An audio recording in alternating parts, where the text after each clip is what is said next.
Chapter 14, A Perfect Opportunity. Cleo had to chase Kaylee down at first recess. She found her at the tetherball pole, waiting to play either Tessa or Lexi Lewis, depending on who won. She elbowed Kaylee. I told you it would be okay. Kaylee didn't return her smile.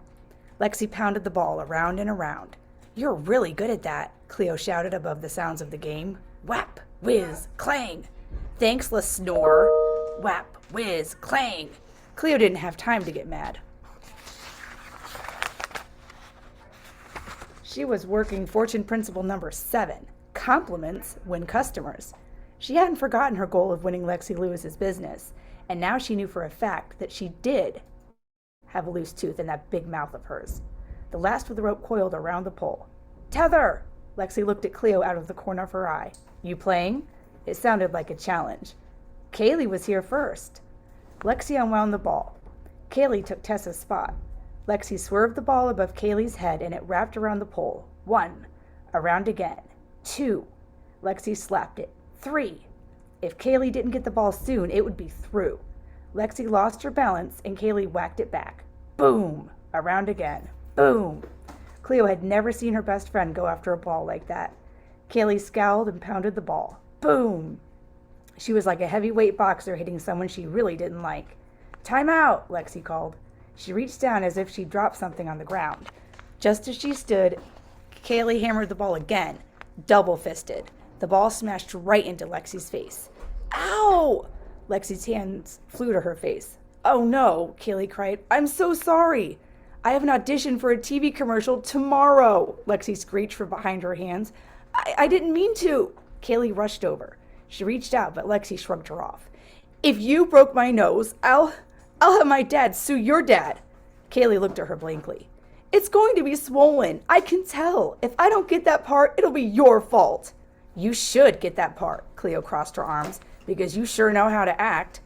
Butt out, Snore. She didn't even hit you that hard. Lexi lowered her hands, peering into them. Was she looking for a tooth? Fortune principle number 5 popped into Cleo's head. A visionary sees opportunities everywhere, especially in crises. This crisis was a perfect opportunity. Is your mouth okay? She asked. I think it's bleeding, Lexi moaned. Cleo got closer. Let me look. Lexi eyed her cautiously. It's okay. I know first aid. Lexi opened her mouth. Cleo had to stand on her toes to see inside. There's some blood around one of your teeth. I think it might be loose. Lexi held her cheek and groaned. A loose tooth. Cleo tapped her lips with her finger, then held the finger in the air. I know just the place you could go to have it removed. Tessa has used our service with stunning results. Am I right, Tessa? Tessa bared her teeth, revealing her gaps. No, Lexi started toward the building. I'm not going to use your stupid business. Cleo caught up with her. My business is not stupid. It really works. I'm offering a special, today only, 50 cents a tooth. Lexi kept walking. Cleo stayed with her. Just give it a try. She grabbed Lexi's arm. Get your hands off me, you freak. I am not a freak. Why else would your mom give you away? She tossed the question over her shoulder, lightly, as if she were talking about clothes that had gotten too small. Her words hit Cleo like a sucker punch to the gut. Anger twisted her insides like a tornado. She lashed out with her fists, not even sure who or what she was hitting. The tornado had control of her arms and her legs. She would claw and kick and punch until all of the anger and hurt were gone. But the more she hit, the worse she felt. Someone screamed. It might have been herself, or was it Lexi? Maybe it was the blur of kids who had come around.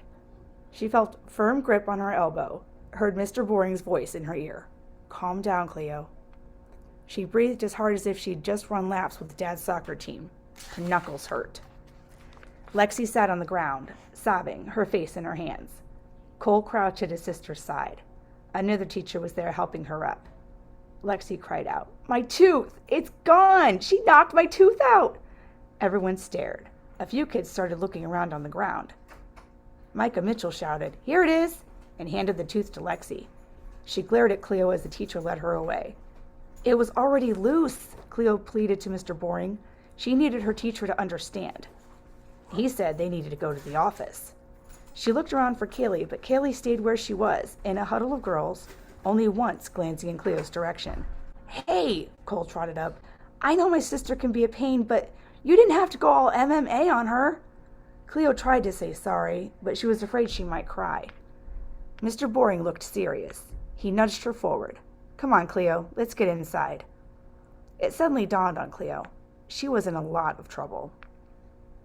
She spent the rest of the morning in the office, first waiting until Lexi had seen the nurse, then sitting in front of Principal Yu talking about what happened. My dad is a lawyer. He'll sue you for damages, Lexi threatened. She had suddenly gained a lisp, as if her tongue didn't know what to do with the new gap in her mouth. Hold on now. Principal Yu leaned forward in his chair. Nurse Bashara said she didn't see any injuries, just your tooth, which I've been told was loose already. Thank you, Mr. Boring. So, girls, what happened out there? Mr. Yu pushed his black-rimmed glasses farther up his nose. She attacked me. Cleo, do New Heights Eagles use hitting to solve problems? He stared at Cleo, unblinking. Cleo felt herself getting warmer, as if Principal Yu's gaze had fire-starting power. No, Mr. Yu. She kept her eyes on her lap, wishing he would stop staring at her. No, they don't. New Heights Eagles talk it out, and if it's too big of a problem to resolve on their own, they get an adult. Lexi crossed her arms. She was pestering me to use her tooth-pulling business. She moved like a bobblehead toy, her head swiveling on her neck as she spoke. She pulls teeth with a Nerf gun. She did it to my brother before school, behind the portable. She's obsessed. Principal Yu's eyebrows rose. A Nerf gun? Behind the portable? Meatloaf and McDonald's. Actually, Cleo needed to speak up before Lexi Lewis had her convicted and on her way to jail, or rather, suspension. It was for a class project, my passion project. Your passion is pulling teeth? Mr. Yu looked at her over top of his glasses. No, Cleo laughed. Silly Principal Yu. Starting businesses. I got the idea for a tooth removal service when one of my friends was afraid to pull her own teeth. I have an ad on YouTube if you want to see. Cleo leaned forward excitedly. Mr. Yu pushed back his chair. Maybe later. Please stay here, ladies. He left his office. Lexi Lewis smiled smugly. Cleo drummed her fingers on her thighs. Was she in trouble for the Nerf gun or not? A few minutes later, Mr. Yu came back with Mr. Boring. Cleo's heart sank. Mr. Boring took the seat next to Cleo. Cleo, did you bring a Nerf gun to school? His eyes were kind, but she knew the answer would seriously disappoint him. She looked at her hands in her lap. Yes, Mr. Boring. Her head snapped up. But I wasn't playing with it, and I wasn't hurting anyone. I just... She glanced at Principal Yu. Pulled a few loose teeth, that's all. Principal Yu sucked in his breath. I'm sorry, Miss Oliver, but between initiating a fight with Miss Lewis, she's the one who started it, Cleo wanted to shout, and bringing a gun to school. Not a gun, Mr. Yu, my extractor extraordinaire, trademark. Lexi scoffed under her breath. And bringing a gun to school, I'm going to have to send you home for the day as a consequence of your poor choices. Mr. Yu, Mr. Boring spoke, if I may interject for just a moment. Do we know what prompted the, outburst? He turned to Cleo. Why did you hit Lexi? Cleo's palms were suddenly clammy. Her heart beat so hard it shook her chest. She needed to get away, to go home. Principal Yu turned to her. Miss Oliver? Telling Mr. Yu what Lexi had said would be like Barkley exposing his belly. He only did that with family. Miss Oliver. She couldn't repeat the words. She was making fun of me because I'm adopted. Principal Yu cleared his throat. I'm very sorry to hear that. His blowtorch gaze landed squarely on Lexi. Miss Lewis, is being adopted something to make fun of? Lexi huffed. I guess not. You guess not? His face was turning red. No, it's not. Girls, I'll be talking to your parents and teachers about further actions in light of today's incident. Now you need to apologize to each other. Apologizing was surely the last thing in the world that Cleo wanted to do, but she knew there was no escaping it. I'm sorry. The words came out pinched and tight, like money being pulled from a miserly person's hand. Lexi barely glanced at her. Sorry. She said it like a knife jab. Mr. Yu pushed up his glasses again. Miss Lewis, please return to class. Lexi put her hand to her mouth and winced in pain. She gave a little sob, then sulked from the room, an excellent performance. Miss Oliver, will one of your parents be able to pick you up? Mr. Yu asked. Cleo gasped. I still have to go home? She thought that when she told him about Lexi would change his mind. He nodded once. My mom, she said, avoiding Mr. Boring's gaze. I'll call now. You may wait in the main office. He and Mr. Boring exchanged glances. Thank you, Mr. Boring. Mr. Boring's name suddenly struck Cleo as funny. Coming from Mr. Yu's serious mouth, it was hilarious. Hysterical. Hilarysterical. She couldn't stop giggling. Mr. Boring led her to the row of chairs along the front window. He sat next to her. What's so funny?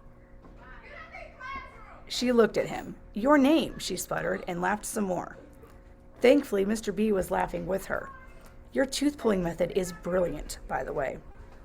Thanks, Mr. B, but I have a feeling I won't be using it again anytime soon. If only she hadn't gotten so worked up about Lexi's stupid words, maybe she wouldn't be unemployed.